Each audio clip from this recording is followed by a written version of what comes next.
अब उक्त जवाबको सम्बन्धमा स्पष्टीकरण माग गर्न चाहनुहुने माननीय सदस्यहरूलाई समय दिन्छु। विनियोजन विधेयक अन्तर्गत विभिन्न मन्त्रालयहरूसँग सम्बन्धित शीर्षकहरूमाथि 2080 आषाढ 6 गते छलफलमा भाग लिनुभएका मान्य सदस्यहरूले मात्र स्पष्टीकरण माग गर्न पाउनुहुने बेहोरा मान्य सदस्यहरूलाई जानकारी गराउँछु। स्पष्टीकरण माग गर्न चाहनुहुने प्रत्येक मान्य सदस्यलाई 1 मिनेटको समय निर्धारण गरेको छु। माननीय सदस्यहरू, स्पष्टीकरण माग गर्न चाहनुहुने माननीय सदस्यहरूले सजिलोको लागि आफ्नो आफ्नो नाम सभामुखको डायससँगै बसेका सचिवालयका कर्मचारीहरूलाई 3 मिनेटभित्र लिखित रूपमा उपलब्ध गराइदिनु हुन अनुरोध गर्दछु।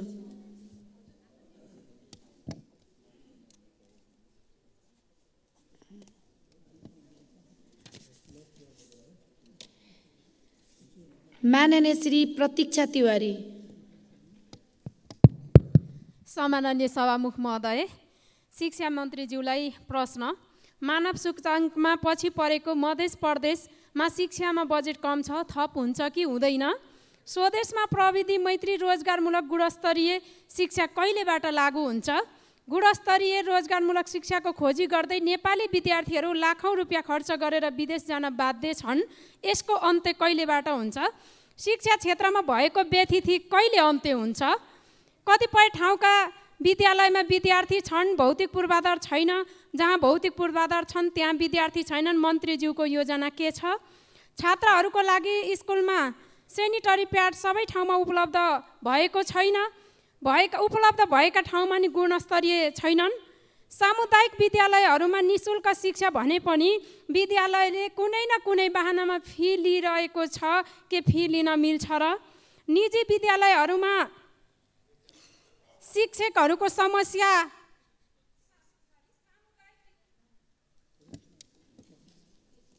माननीय श्री ज्वाला कुमारी शाह। सभामुख महोदय, म शिक्षा मन्त्रीजीलाई सोध्न चाहन्छु, नेपालभरिमा लमसम 67 अरब पैसा विद्यार्थीहरूले बोकेर विदेश गइरहेको छ पढ्नको लागि। यसको रोकथामको लागि माननीय शिक्षा मन्त्रीजीले के कस्तो नीति अपनाउनु भएको छ, यसको जवाफ चाहियो। दोस्रो, मध्य प्रदेशकै ठाकुराम बहुमुखी क्याम्पस भौतिक पूर्वाधारको हिसाबले, पुस्तकालयको हिसाबले एकदम जीर्ण अवस्था छ। यसको लागि सरकारले के कस्तो धारणा राख्नु भएको छ, यसको जवाफ चाहियो। र गुणस्तरीय शिक्षा र विद्यार्थीहरूको गुणस्तरीय शिक्षामा र शिक्षकहरूको दरबन्दीको व्यवस्थापनको लागि माननीय मन्त्रीज्यूले के कस्तो खालको भिजन बनाउनु भएको छ भने प्रश्न छ। माननीय श्री सुमना श्रेष्ठ। सम्मानीय सभामुख महोदय, अहिले भर्खर कृषि मन्त्रीज्यूले भन्नुभयो प्राविधिक शक्ति नभएका कारण धेरैवटा दरबन्दी पुरा गर्न सकेन भनेर। अरू सबै मन्त्रालयहरूमा पनि एउटा खालको जनशक्ति चाहिन्छ। त्यसको लागि ठोस योजना के छ? नेपाललाई चाहिने प्राविधिक जनशक्ति उत्पादन गर्नको लागि योजना के छ स्पेसिफिक? मैले विद्यार्थीहरूको दुखेसु पोख्दैछु। म ठुलो कुरा केही माग्दिनँ। तपाईँले तालिका बनाएर काम गर्छु भन्नुभयो, एकदम स्वागतयोग्य छ। तर तालिका कार्यान्वयन नगर्ने मान्छेहरूलाई चाहिँ तपाईँले के गर्नुहुन्छ? त्यसको पनि दण्डको प्रावधान नभएसम्म तालिका मात्र भनेर पुगेन। अर्को कुरा, जुनसुकै शैक्षिक क्षेत्रमा पनि तालाबन्दी हुन नदिन तपाईँको के योजना छ? तपाईँको त्यसमा आश्वासन मात्र होइन, तपाईँको त्यसमा ठोस योजना चाहियो। र अर्को, प्रश्नपत्रमा नेपाली र अङ्ग्रेजी जुन भाषामा पढाइ हुन्छ त्यही भाषामा प्रश्नपत्र त आउनु पर्यो। यो सानो सानो कुराहरू मैले तपाईँसँग माग गरेँ। र माननीय श्री सरिता भूषाल।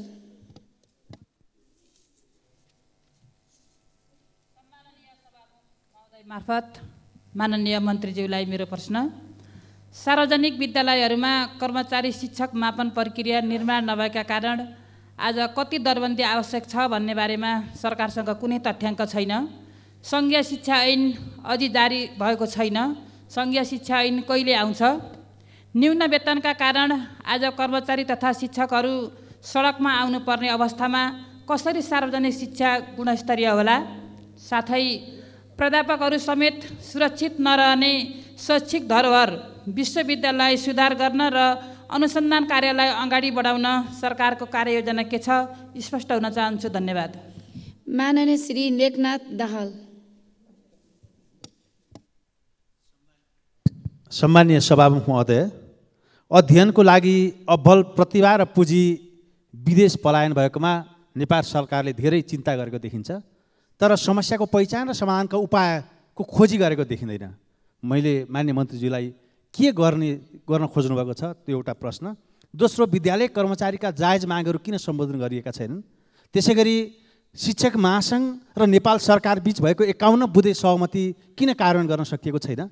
र वर्षौँदेखि रोकिएका विषयहरू जस्तो जो बजारमा बिक्ने र टिक्ने शिक्षा छन्, BSc, CSIT, BIT, BBM, BBA, BIM, BHM, BITM, BCA र बिएसडब्ल्यू जस्ता आवश्यक र उपयोगी विषयहरू जो निजी कलेजको कुनै दबाव र प्रभावमा नपरी वर्षौँदेखि रोकेका विषयहरू चाहिँ सञ्चालन अनुमतिको दिनको निम्ति म हार्दिक अनुरोध गर्छु। धन्यवाद। माननीय श्री अमृतलाल राजवंशी। सम्मान्य सभामुख महोदय, माननीय शिक्षा विज्ञान तथा प्रविधि मन्त्रीज्यूलाई प्रश्न सोध्न चाहन्छु। सम्मान्य सभामुख महोदय, सङ्घीय शिक्षा ऐन कहिले आउँछ? शिक्षा सम्बन्धी ऐन विधेयक छिटोभन्दा छिटो सदनमा ल्याउनु पर्यो। उच्च शिक्षामा देखिएका समस्याहरूको समाधान गर्न ठोस सुझाव दिन उच्च स्तरीय शिक्षा आयोग गठन कहिलेसम्म गर्ने? शैक्षिक गुणस्तर सुधारका लागि शैक्षिक प्रणाली, जनशक्ति व्यवस्थापन र शैक्षिक क्यालेन्डर परिमार्जन गर्न सरकारले के गरिरहेको छ? यसमा सरकारको धारणा होस्। धन्यवाद। माननीय श्री प्रेम सुवाल। सभामुख महोदय मार्फत मन्त्रीजीसँग जिज्ञासा राख्न चाहन्छु। विज्ञान र प्रविधिको यो युगमा सरकारले साक्षरसँगै शिक्षित बनाउने कार्यक्रम ल्याउनु जरुरी छैन र? क्युबाका नेता फिडेल क्यास्ट्रोले भन्नुभयो, महिला शिक्षा क्रान्तिभित्रको क्रान्ति हो। यसकारण सरकारले कामदार वर्गका महिलालाई शिक्षित गर्ने कार्यक्रम ल्याउनु जरुरी छैन र? सरकारले बजेटमा ज्ञानमा आधारित अर्थतन्त्र निर्माण गर्ने बाचा गरेको छ। यो बाचालाई सहयोग पुग्ने गरी खोपो विश्वविद्यालयको विधेयक यही अधिवेशनमा पारित गर्ने बाचा किन आएन? सरकार अन्तर्गत सञ्चालित अधिकांश विद्यालय र कलेजको शिक्षाको गुणस्तर नहुने वर्तमान अवस्थाले शिक्षा मन्त्रालयको औचित्यमाथि प्रश्न उठाएन र? धन्यवाद। माननीय श्री प्रभु हजारा दुसाद। सम्मान्य सभामुख महोदय, मार्फत म शिक्षा मन्त्रीज्यूलाई प्रश्न गर्न चाहन्छु। अहिले पिसिएल नर्सिङ कलेजहरू नेपालको सैकडौँ बन्द भएको छ र भारतको बोर्डरहरूमा अहिले सैकडौँ पिसिएल नर्सिङ क्याम्पसहरू खोलिएको छ। यो हाम्रो सरकारको नीति के छ? हामी कहाँ विद्यार्थीहरू एकदम नर्सिङतर्फ आकर्षित भइरहेको बेलामा यसरी बन्द गरेर के गर्न खोजिया हो? त्यसै गरी गोविन्द केसीजीले सुतेर नेपालमा हाम्रो चिकित्सा अध्ययन गर्ने विद्यार्थीहरूलाई विचलित बनाउनु भएको छ। अहिले हिजोसम्म यहाँ नेपालमा थुप्रै विद्यार्थीहरूले इन्ट्रान्स पास गरेका छन्, तर अहिले बङ्गलादेश, चाइना जानेहरू तर्खरमा छन्। हाम्रो नेपाली रुपैयाँ धेरैले अर्बौं रुपियाँ चाहिँ विदेशमा जाने अवस्था छ। नेपाललाई मेडिकल हब बनाएर नेपाललाई नै हामी चिकित्साको विदेशी विद्यार्थीहरूले किन अध्ययन गराउन चाहँदैनौँ? शिक्षा मन्त्रीजीबाट मेरो प्रश्न छ। हवस्, धन्यवाद। माननीय श्री रामकृष्ण यादव।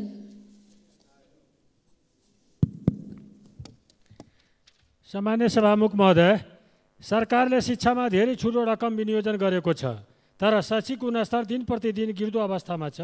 यो गम्भीर प्रतिको समस्या छ। यसको समाधानका निम्ति र गुणस्तरीय शिक्षाको लागि माननीय मन्त्रीज्यूको योजना के छ? साथै विद्यालयहरूमा विषय अनुसारको शिक्षकको अभाव छ, यसबारेमा पनि माननीय मन्त्रीज्यूहरूको योजना के छ? विद्यालय कर्मचारीहरूको लागि तहगत रूपमा न्यूनतम पारिश्रमिक पाउनुपर्ने बारे माननीय मन्त्रीको योजना के छ? धन्यवाद।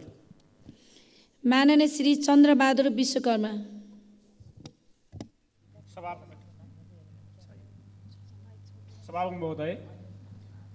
सभामुख महोदय मार्फत म शिक्षा विज्ञान तथा प्रविधि मन्त्रीसँग केही जिज्ञासा गर्न चाहन्छु।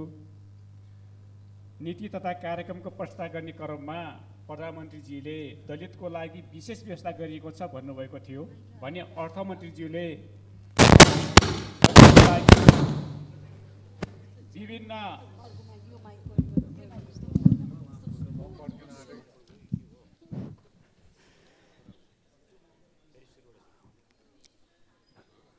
मैले फेरि सुरु गरेँ। नीति तथा कार्यक्रमको प्रस्तुत गर्ने क्रममा प्रधानमन्त्रीजीले दलितको लागि विशेष व्यवस्था गरिएको छ भन्नुभएको थियो भने अर्थमन्त्रीज्यूले दलितको लागि विभिन्न मन्त्रालय मार्फत विविध कार्यक्रमको सम्बोधन गरिएको छ भन्नुभएको थियो। यस मन्त्रालयमा दलितको लागि के व्यवस्था गरिएको छ एउटा प्रश्न गर्न चाहेँ। दोस्रो कुरा, दलित छात्रछात्राहरूलाई 500 रुपियाँ प्रति व्यक्ति छात्रवृत्ति दिँदै आएको छ। यो न्यायोचित छैन। यो भरमपूर्ण लोकप्रियता प्राप्त गर्नको लागि हो, समस्या समाधानको लागि हो होइन भन्ने हामीलाई लागिरहेको छ।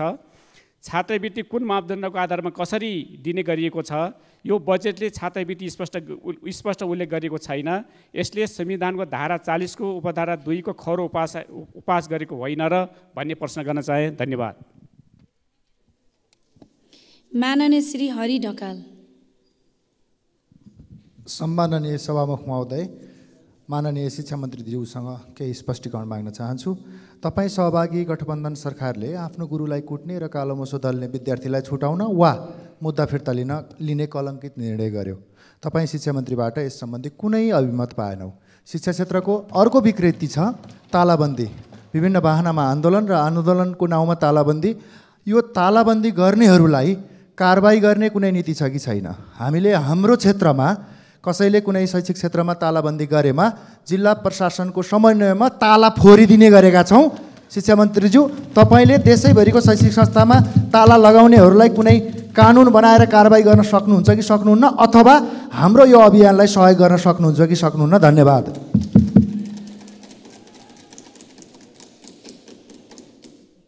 माननीय श्री मनबहादुर गुरुङ। सम्मानीय सभामुख महोदय, सभामुख मार्फत माननीय मन्त्रीज्यूलाई मेरो केही जिज्ञासा राख्न चाहन्छु। कुनै पनि देशको वास्तविक अवस्था बुझ्न त्यहाँको शैक्षिक अवस्थाबाट प्रष्ट हुन्छ भन्ने भनाइ छ। नेपालको हकमा के छ भनेर हेर्दा, विश्लेषण गर्दा हुने खाने र हुँदा खाने वर्गको रूपमा विभाजित र विभेदकारी छ। यसको समाधान गर्ने योजना के छ मन्त्रीज्यूको? देशमा 11 लाख बाल श्रमिक छन्। ती बाल श्रमिकहरूलाई सहज र सरल ढङ्गबाट पठन पाठन गराउन मन्त्रीज्यूको योजना के छ? प्राविधिक मैत्री विद्यालय र कलेज अनि दक्ष शिक्षा र व्यवस्थापन गरी कहिलेसम्म गुणस्तरीय विद्यार्थी उत्पादन गरिन्छ? मन्त्रीज्यूको योजना के छ? आङ्गिक क्याम्पस र सामुदायिक क्याम्पसको अवस्था कमजोर छ।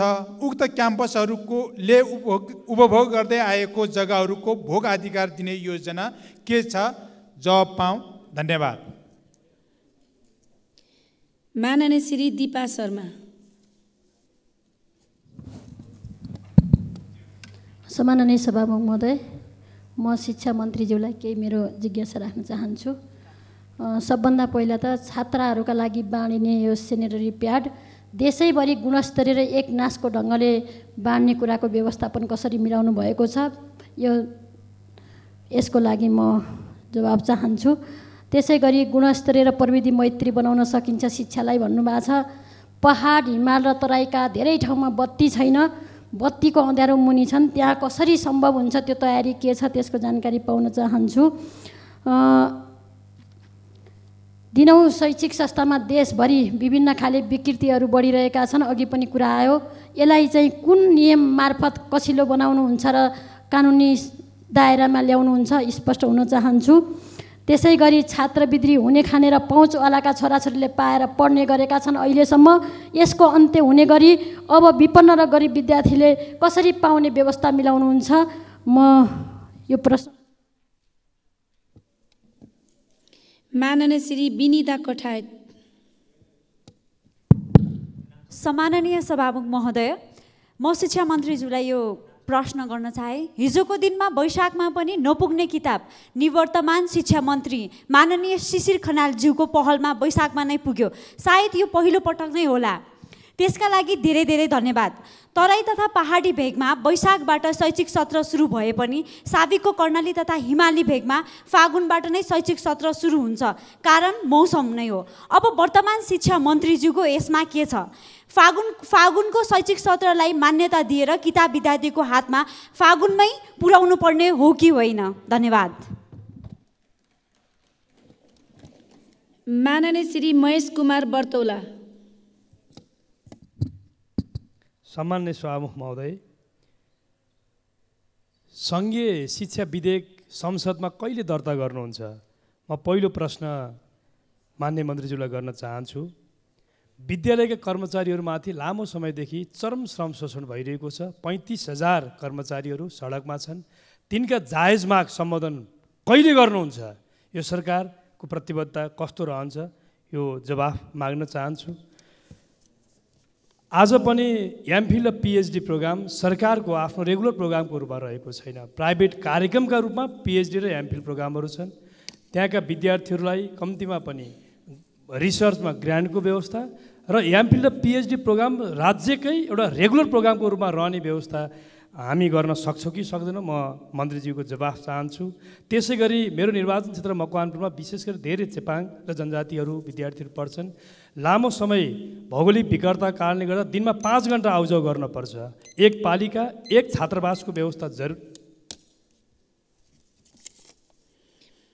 माननीय श्री रामहरि खतिवडा। सभामुख महोदय, देशमा 2 प्रकारको शिक्षा हुने भयो। ग्रामीण भेगमा सामुदायिक विद्यालयमा एक प्रकारको शिक्षा, बोर्डिङ विद्यालयमा अर्को प्रकारको शिक्षा। अनि कतिपय विद्यालयहरूमा किताब र कापी झोलामा बोके जस्तै पैसा पनि झोलामै गएर जोखेर स्कुलमा भर्ना हुनुपर्ने र फिस तिर्नुपर्ने अवस्था छ। यसलाई एकरूपता कायम गर्न तपाईँको के योजना छ? यसमा प्रश्न पारिदिन अनुरोध गर्न चाहे। शिक्षा ऐन 3टा व्यवस्था परिवर्तन भए। पञ्चायत गयो, बहुदल गयो, लोकतन्त्र आयो, अहिलेसम्म यो आएन। अब तपाईँ पनि 3टै व्यवस्थामा काम गरेको मान्छे, यो काम पुरा गरिदिन अनुरोध गर्न चाहन्छु। 1 वर्षमा आउने टुरिस्टले जति नेपालमा खर्च गर्छन्, नेपालबाट बाहिर जाने विद्यार्थीको त्योभन्दा बढी पैसा विदेशतिर निर्यात हुन्छ। यसलाई रोक्न तपाईँको के पहल छ? विदेशी विद्यार्थी नेपालमा पढ्ने व्यवस्था, नेपालका बाहिर नजाने व्यवस्था गर्न पहल गर्नुहोस्। धन्यवाद। माननीय श्री मैना कार्की।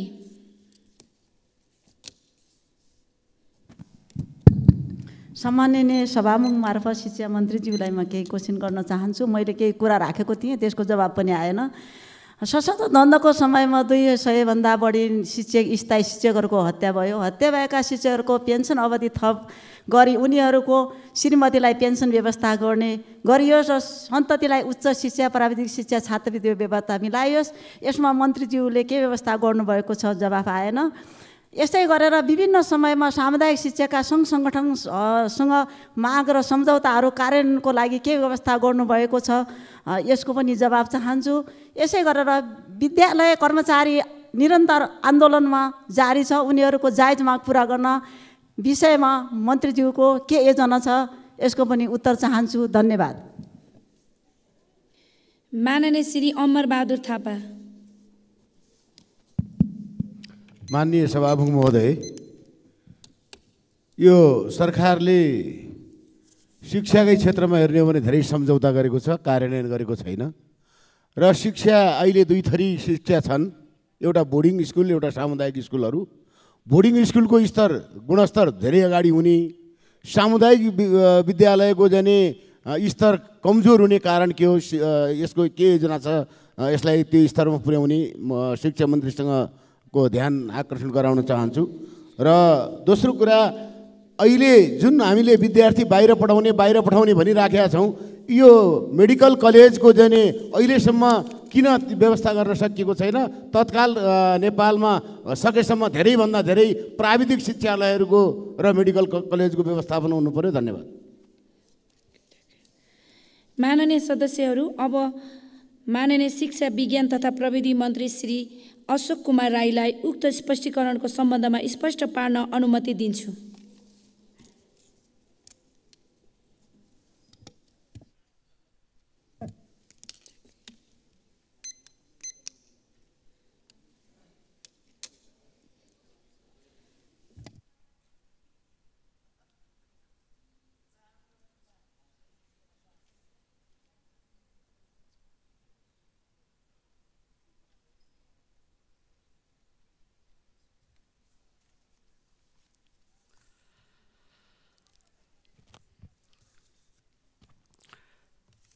सम्माननीय सभामुख महोदय,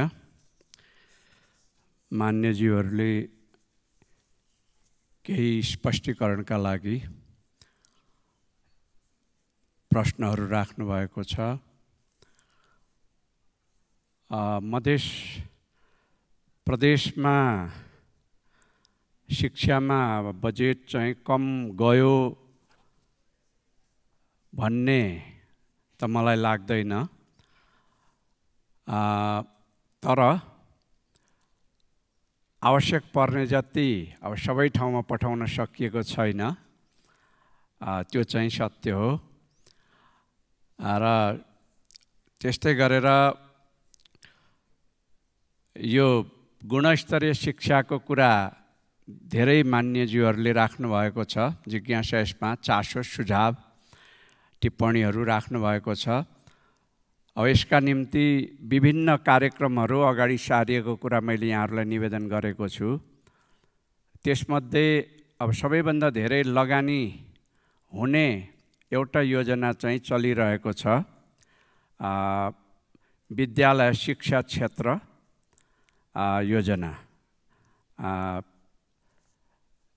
स्कुल एजुकेसन सेक्टर प्लान भन्ने।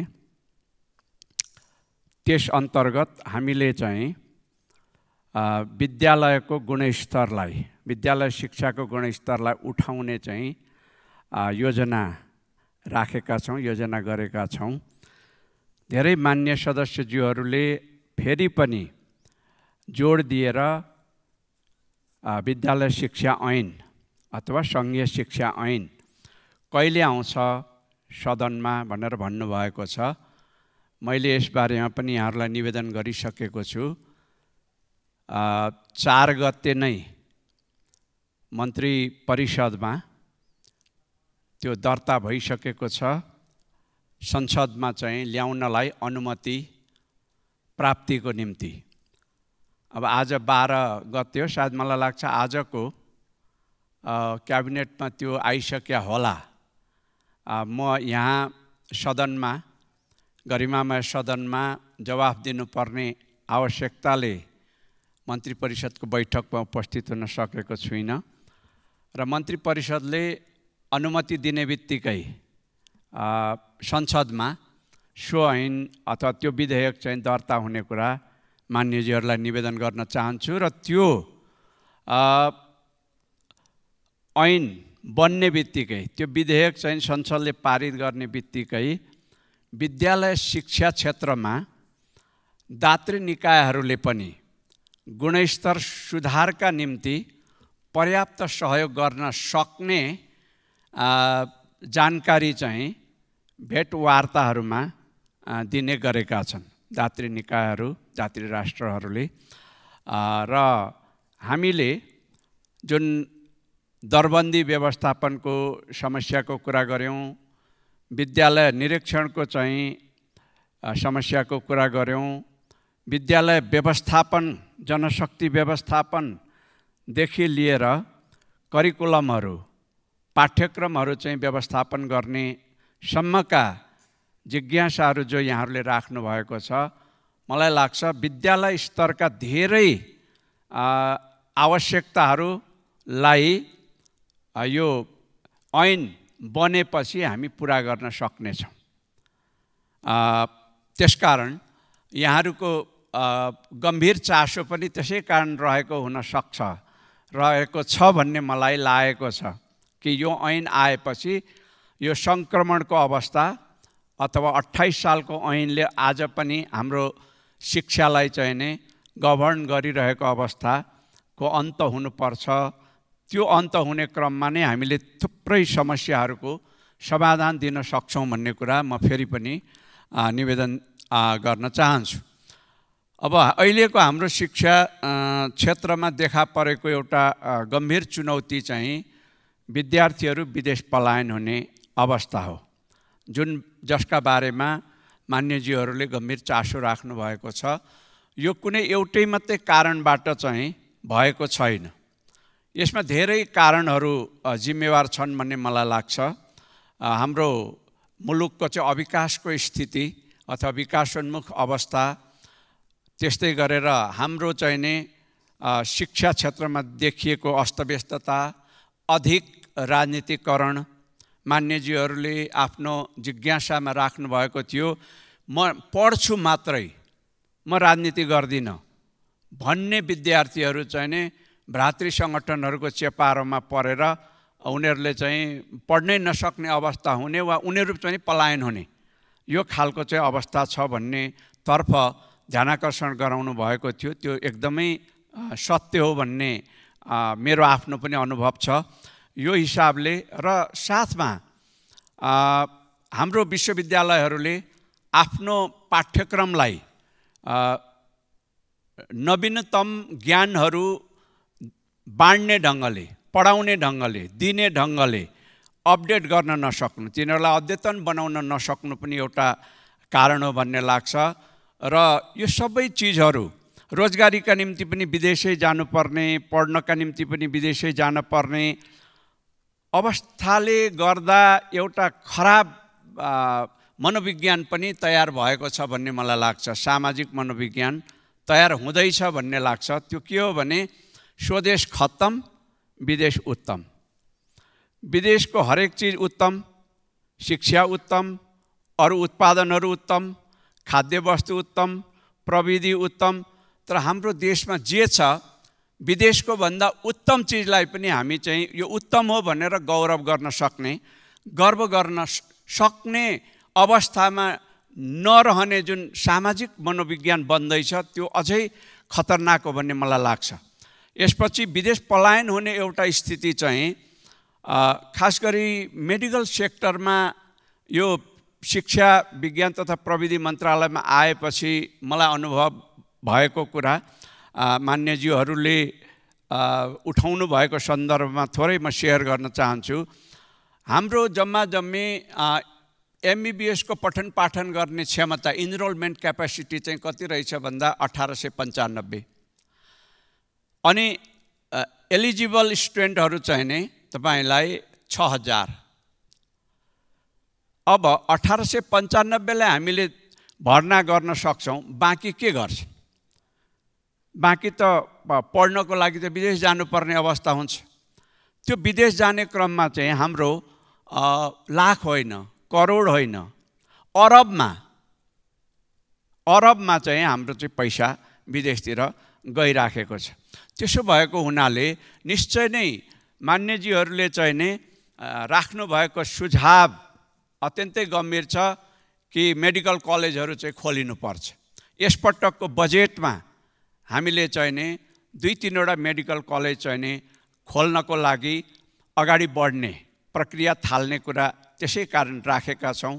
त्यति मात्रै होइन, हाम्रो डाक्टर गोविन्द केसीसँग सरकारले गरेको सम्झौताका आधारमा अरू मेडिकल कलेजहरूलाई पनि क्रमशः हामीले खोल्दै जानुपर्ने एकदम ज्वलन्त आवश्यकता भइसकेको छ। यदि हामीले विद्यार्थीहरू चाहिँ विदेश पलायन नहुन् र हाम्रो पैसा चाहिँ विदेशतिर नजाओस् भन्ने हो भने त्यो सम्झौता अनुसारका कलेजहरू खोल्नुपर्ने र त्योभन्दा अरू क्षेत्रमा पनि हामीले चाहिँ नि विद्यार्थीहरूलाई आफ्नै देशमा राख्न सक्ने गरी कलेजहरू र प्राविधिक चाहिँ विश्वविद्यालयहरू खोल्नुपर्ने आवश्यकता छ। अहिले केही नयाँ विश्वविद्यालयहरू खुलेका छन्। पुरानो समयदेखि चलिरहेका विश्वविद्यालयहरूले पढाउन छुटाएका वा आफूमा चाहिँ सामेल गर्न चाहिँ नसकेका विषयवस्तुहरू, सामेल नगरिसकेका करिकुलमलाई चाहिँ अपनाएर अलि नयाँ ढङ्गले विद्यार्थीहरूलाई चाहिँ स्वदेशमै राख्ने, उनीहरूलाई चाहिँ टिकाउने, उनीहरूलाई चाहिँ यहीँ रिटेन गर्ने किसिमबाट चाहिँ नि योजनाबद्ध ढङ्गले त्यस खालका विद्यालयहरू चाहिँ नि खुलिरहेका छन्। केही ऐनहरू पास भइसकेका छन्, जस्तो मदन भण्डारी प्राविधिक विश्वविद्यालय, योगमाया आयुर्वेद विश्वविद्यालय, त्यस्तै गरी केही विश्वविद्यालयहरूको ऐन बन्ने प्रक्रिया चाहिँ नि चालु छ, जारी छ। यसै सन्दर्भमा खोप विश्वविद्यालयको बारेमा पनि मान्यज्यूले जिज्ञासा राख्नु भएको छ। खोप कलेजको रूपमा एउटा नमुना लायक कलेज रहेको कुरा मलाई लाग्छ सर्वविदितै छ र त्यो नमुना लायक कलेजलाई विश्वविद्यालयको रूपमा रूपान्तरित गर्ने विधेयक चाहिँ नि तयार भएर ड्राफ्ट भएर त्यो प्रक्रियामा रहेको रहेछ। म आएको अहिले 2.5 महिना लगभग भएको छ। मैले त्यो कुरा जानकारी पाएको छु शिक्षा विज्ञान तथा प्रविधि मन्त्रालयबाट र त्यो चाहिँ नि अहिले अर्थ मन्त्रालयमा चाहिँ रहेको छ। अर्थ मन्त्रालयले त्यसलाई चाहिँ नि हेरेर सुझावसहित पठाइसकेपछि त्यसलाई आवश्यक प्रक्रियामा लगिनेछ र छिटोभन्दा छिटो संसदमा ल्याउने चाहिँ प्रयत्न गरिनेछ। र अब यो शिक्षा क्षेत्रमा जुन अव्यवस्था छ यो अव्यवस्थालाई सुव्यवस्थामा परिणत गर्ने काम विद्यालय स्तरमा ऐन आएपछि ठोस ढङ्गले हुन सक्छ भन्ने कुरा म यहाँहरूलाई विश्वास दिलाउन चाहन्छु। र उच्च शिक्षामा चाहिँ अरू धेरै प्रयत्नहरू गर्नुपर्ने आवश्यकता छ। आज म यो संसद भवनमा आउनुभन्दा अगाडि त्रिभुवन विश्वविद्यालयको सभा सिनेटको बैठकमा सामेल भएर उपस्थित भएर आएको थिएँ। त्यहाँ पनि धेरै चिन्ताहरू प्रकट भएका छन्। विश्वविद्यालय अनुदान आयोगसँग पनि मैले बसेर छलफल गरेको छु, राष्ट्रिय योजना आयोगसँग पनि बसेर मैले छलफल गरेको छु र विश्वविद्यालयहरूलाई हामीले निश्चय नै अलिक केही नयाँ ढङ्गबाट सुधार गर्नुपर्ने आवश्यकताहरू छन्। त्यसका पदाधिकारीहरूको नियुक्तिको प्रक्रियादेखि लिएर पठन पाठनको प्रक्रियादेखि लिएर त्यहाँ अध्ययन गर्ने विद्यार्थी भाइ बहिनीहरूलाई चाहिँ नि कस्तो किसिमको एउटा नैतिक शिक्षा दिने हो, उहाँहरूमा कसरी जिम्मेवारीको भावना चाहिने विकास गर्ने हो, कसरी सद्भाव सदाशयता विवेक अनि दया करुणाको पात्र त्यो भावना बोकेको पात्रको रूपमा उहाँहरूलाई रूपान्तरित गर्ने हो भन्ने सम्बन्धमा अलि गम्भीरतापूर्वकै हामीले मेहनत गर्नुपर्ने आवश्यकता भएको कुरा म मान्य सदस्यहरूलाई निवेदन गर्न चाहन्छु। सेनिटरी प्याडको दुरुपयोगको सम्बन्धमा मैले अघि पनि निवेदन गरेँ।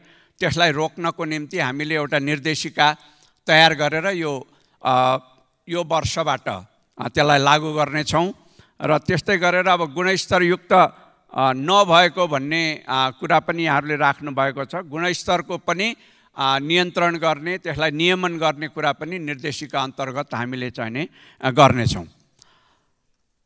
अब ठाकुरराम क्याम्पसको पुस्तकालयको कुरा गर्नुभएको छ। यो पुस्तकालयमा अब हामीले चाहिँ नि मन्त्रालयका तर्फबाट मन्त्रालयमा पुस्तकालय शीर्षकहरूमा पनि बजेट चाहिँ विनियोजन भएको छ। यद्यपि त्यो पर्याप्त छैन, तर केही गर्न सकिने अवस्था रहेछ भने निश्चय नै यसमा विचार गर्न सकिनेछ।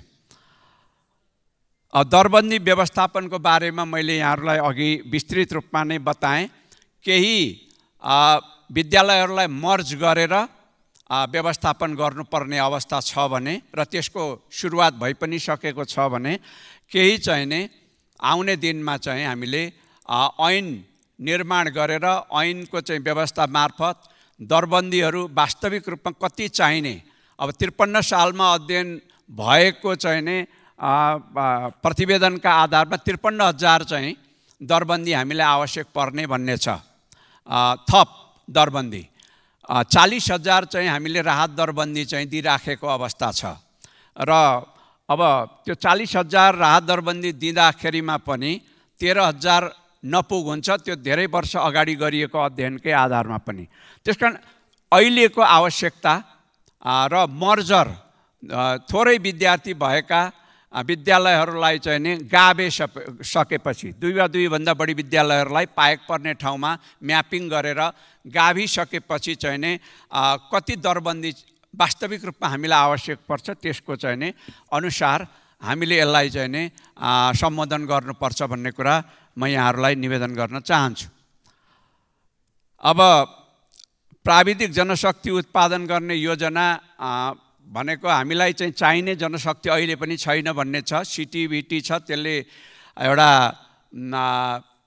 न्यून स्तरको भनौँ मध्यम स्तरको जनशक्ति डिप्लोमा लेभलको जनशक्ति उत्पादन गर्ने लगभग 68वटा विषयसँग चाहिँ सम्बन्धित चाहिँ तालिमहरू त्यसले दिने गरेको छ र त्यसबाट चाहिँ अझै पर्याप्त भएको छैन भन्ने हुँदाखेरि हामीले निश्चय नै त्यसलाई चाहिँ नै अझै प्रभावकारी ढङ्गले अगाडि बढाउन जरुरी हुन्छ र त्यसमा हामीले जोड दिएका पनि छौँ। किनकि अबको विद्यालय शिक्षा चाहिँ प्रविधितर्फ चाहिँ उन्मुख गरेर लैजानुपर्ने, साधारण शिक्षा र प्रविधि आधारित शिक्षा प्राविधिक शिक्षालाई चाहिँ नै 30-70 को अनुपातमा चाहिँ लिएर जाने भन्ने छ। 70% चाहिँ प्राविधिक शिक्षा दिने अवस्था यदि हामीले विद्यालयमा निर्माण गर्न सक्यौँ भने त्यो प्रक्रिया जारी छ। निश्चय नै जनशक्तिको अभाव हामीलाई हुने छैन भन्ने कुरा म निवेदन गर्न चाहन्छु। क्यालेन्डर अपरेट नगर्नेलाई के हुन्छ भन्ने मान्यजहरूको जिज्ञासा छ। क्यालेन्डर अपरेट गर्न चाहिँ जिम्मेवार बनाइन्छ, जसले अपरेट गर्दैन उसलाई चाहिँ नै नियम बमोजिम कारबाही हुने व्यवस्था पनि गर्नु नै पर्ने हुन्छ। यस अहिले खास गरी हाम्रोमा यो कोभिड-19 पछि चाहिँ क्यालेन्डर अपरेसनमा चाहिँ अलि प्रभाव परेको भन्ने चाहिँ विश्वविद्यालयहरूको भनाइ छ, खास गरी त्रिभुवन विश्वविद्यालयको। त्यसदेखि बाहेक अलिक जनशक्तिको अभावको कारणले पनि त्यहाँ चाहिँ असर परेको भन्ने कुराहरू आएको छ। यो क्यालेन्डर अपरेसन गर्ने बारेमा विश्वविद्यालय अनुदान आयोगसँग पनि कुरा भएको छ र विश्वविद्यालयका पदाधिकारीहरूसँग पनि गम्भीरतापूर्वक कुरा भएको कुरा म यहाँहरूलाई निवेदन गर्न चाहन्छु। र अब तालाबन्दी चाहिँ एउटा अत्यन्त सङ्क्रामक रोग जस्तो रूपमा फैलिएको स्थिति छ। निकै लामो समयदेखि, त्यो आज उत्पन्न भएको प्रवृत्ति होइन, तर आज पनि कायम चाहिँ छ। र यो तालाबन्दी गर्ने कुरालाई चाहिँ नि अब कानुनन बन्देज गर्ने, तालाबन्दी गर्नेलाई कारबाही गर्ने, आवश्यक चाहिँ दण्डको व्यवस्था गर्ने प्रक्रियामा हामी अगाडि बढ्नुपर्छ भन्ने मलाई लाग्छ। त्यस सम्बन्धी कानुनी व्यवस्था गर्नको लागि त अब संसदमा नै चाहिँ आवश्यक प्रस्तावहरू ल्याइनेछ। आउने दिनमा यस सम्बन्धमा हामी सबैले मिलेर सोच्नुपर्छ भन्ने मलाई लाग्छ। अलिकन विश्वविद्यालयहरूमा भ्रातृ सङ्गठनहरूको आपसी प्रतिस्पर्धा अलि स्वस्थ सीमाभन्दा कहिलेकाहीँ बाहिर जाने अवस्थाले पनि अलि अवाञ्छित खालको चाहिँ घटनाहरू घट्ने गरेको देखिन्छ। यसलाई चाहिँ हामी सबैले जिम्मेवार भएर, सबै दलहरूले जिम्मेवार भएर रोक्नका निम्ति भ्रातृ सङ्गठनहरूलाई, विद्यार्थी साथीहरूलाई, भाइ बहिनीहरूलाई चाहिँ हामीले अनुरोध गर्नुपर्ने, उहाँहरूलाई चाहिँ प्रशिक्षित गर्नुपर्ने आवश्यकता छ भन्ने पनि मलाई लाग्छ। अब अङ्ग्रेजीमा प्रश्न आउँछ, नेपालीमा पढाइ हुन्छ भन्ने सम्बन्धमा मान्यज्यूहरूले अगाडि पनि ध्यानाकर्षण गराउनु भएको छ। यस सम्बन्धमा विश्वविद्यालयका पदाधिकारीहरूसँग, परीक्षा नियन्त्रण कार्यालयसँग छलफल गर्ने कुरा म यहाँहरूलाई चाहिँ अनुरोध गर्न चाहन्छु। यसमा छलफल गरेर के गर्न सकिन्छ, उहाँहरूको के राय आउँछ, त्यो राय कति उचित हुनेछ, त्यसको आधारमा चाहिँ यहाँहरूको भावनालाई पनि मैले चाहिँ कम्युनिकेट गर्नेछु उहाँहरूसँग र यसको एउटा समाधान खोज्ने प्रयत्न गर्नेछु।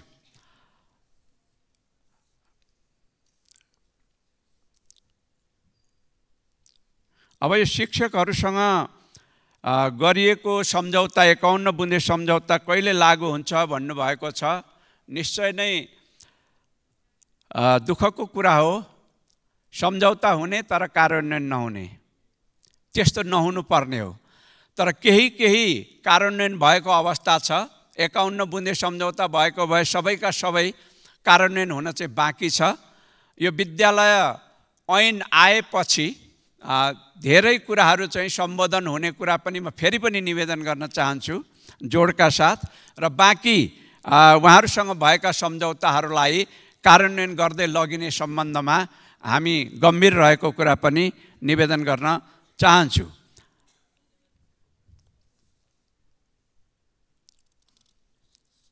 पिसिएल नर्सिङ क्याम्पसहरू चाहिँ बन्द गरियो चलिरहेकाहरूलाई, तर इन्डियातिर वा अरू विदेशतिर चाहिँ पढ्न जाने चाहिँ जुन विद्यार्थीहरू छन् उनीहरूको चाहिँ सङ्ख्या चाहिँ एकदम बढेर गएको छ भन्ने यो एकदम जायज चिन्ता र यथार्थ हो। हामी कहाँ चिकित्सा शिक्षा आयोग सम्बन्धी ऐन कार्यान्वयनमा गएपछि चिकित्सा शिक्षा आयोगले गुणस्तरलाई चाहिँ स्तरीकृत गर्नलाई र अलि मेडिकल एजुकेसन सेक्टरमा भएको अव्यवस्थालाई व्यवस्थापन गर्न, त्यो अव्यवस्थालाई रोक्न सुधार गर्नका निम्ति उसले केही कदमहरू चालेको देखिन्छ। र त्यसो गरिरहँदाखेरि पिसिएल नर्सिङ चाहिँ सिटिभिटी अन्तर्गत सम्बन्धन लिएर चलाइरहेका क्याम्पसहरूलाई तपाईहरूले 2 वर्षभित्र 100 बेडको अस्पताल बनाउनुहोस्।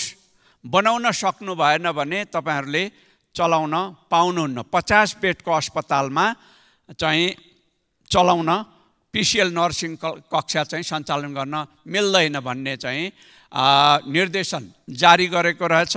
2 वर्षभित्रमा 100 बेडको अस्पताल बनाउन नसक्ने, त्यो निकै महँगो र ठुलै लगानी चाहिने भएको हुनाले धेरैले सकेनन्। नसक्दाखेरि चलिरहेका चाहिँ पिसिएल क्याम्पसहरूले चाहिँ भर्ना गर्न नपाउने अवस्था भइकन यो चाहिँ त्यसको रिजल्टको रूपमा, त्यसको प्रतिक्रियाको रूपमा चाहिँ विदेशतर्फ पलायन हुने अवस्था चाहिँ सिर्जना भएको छ। यसलाई चाहिँ नै केही नेपाल ऐन संशोधन सम्बन्धी प्रस्तावमा यो 2 वर्षभित्र चाहिँ 100 बेडको अस्पताल बनाइसक्नु पर्ने भन्ने प्रावधानलाई संशोधन गरेर 7 वर्षभित्र बनाइसक्नु पर्ने भन्ने एउटा चाहिँ प्रस्ताव गरिएको छ। केही नेपाल ऐन सम्बन्धी संशोधन सम्बन्धी प्रस्ताव चाहिँ नि संसदमा सम्भवतः त्यो चाँडै नै आउनेछ। र अर्को चाहिँ अब यो 50 बेडकै अस्पताललाई दिन किन नमिल्ने, पहिले मिलिरहेको थियो, के समस्या आयो भन्ने सम्बन्धमा चाहिँ अलिकति मैले पनि मेरो जिज्ञासा शान्त गर्नुपर्ने आवश्यकता देखेको छु। यस सम्बन्धमा चिकित्सा शिक्षा आयोगसँग बसेर छलफल गरिनेछ।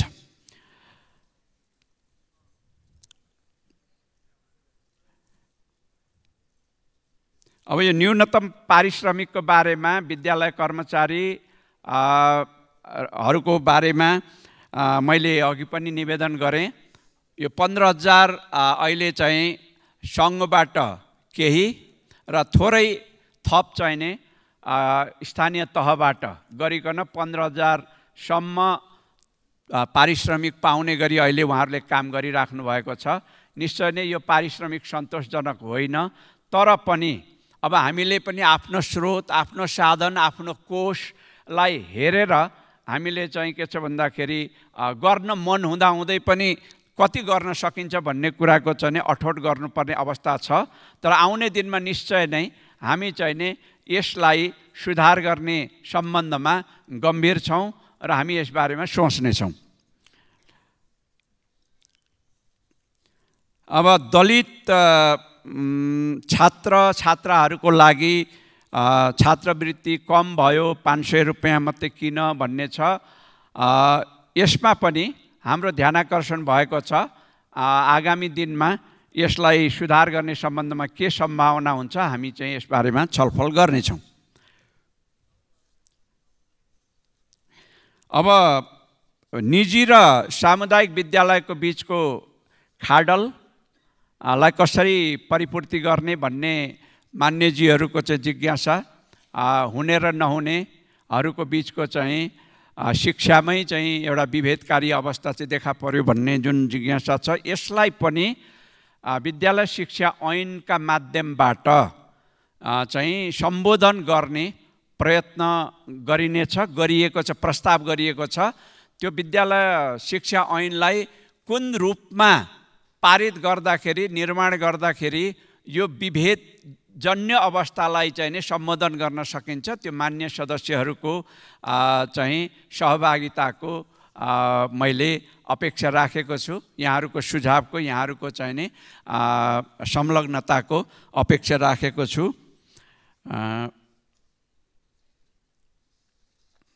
अब यो प्रविधि मैत्री शिक्षा बिजुली नै नपुगेको ठाउँमा कसरी सम्भव होला भन्ने छ। अब बिजुली नै नपुगेको पालिकाहरू त बहुत कमै छन् र अब विद्यालयमा प्रविधि मैत्री ढङ्गले वा प्रविधि प्रयोग गरेर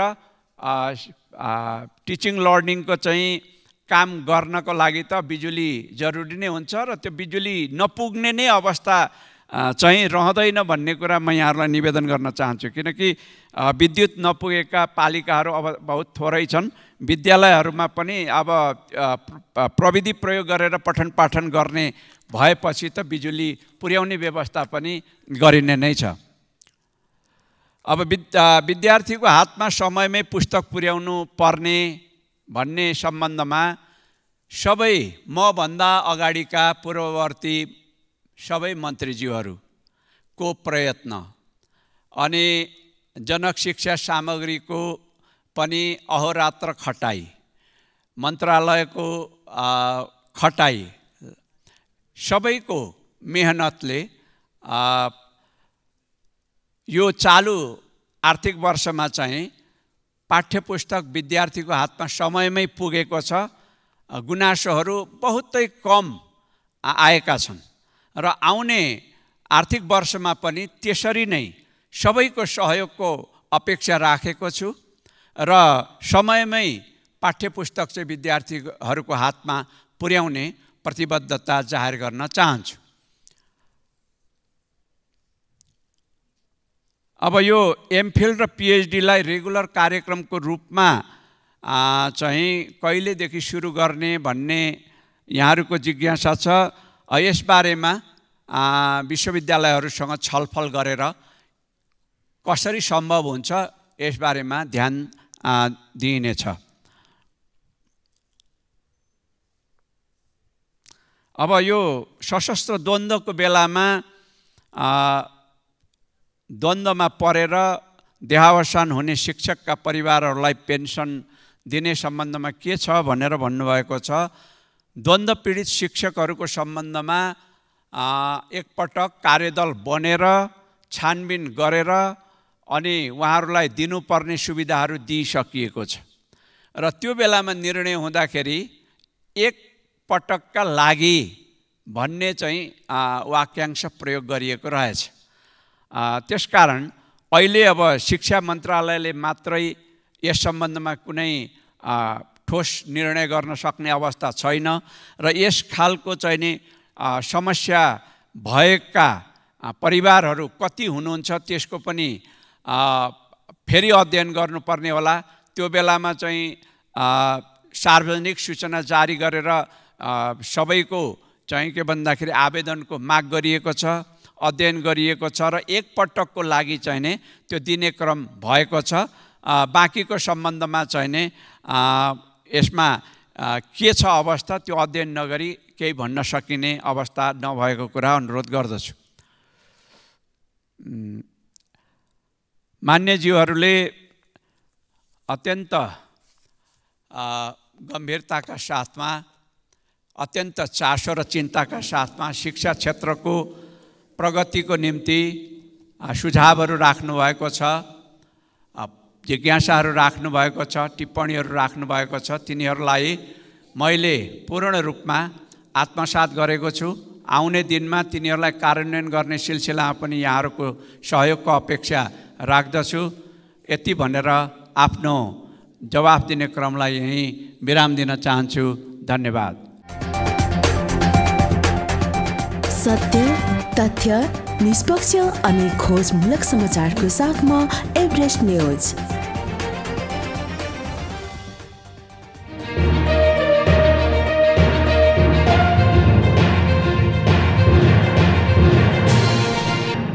तपाईं हेर्दै हुनुहुन्छ एभरेस्ट न्यूज।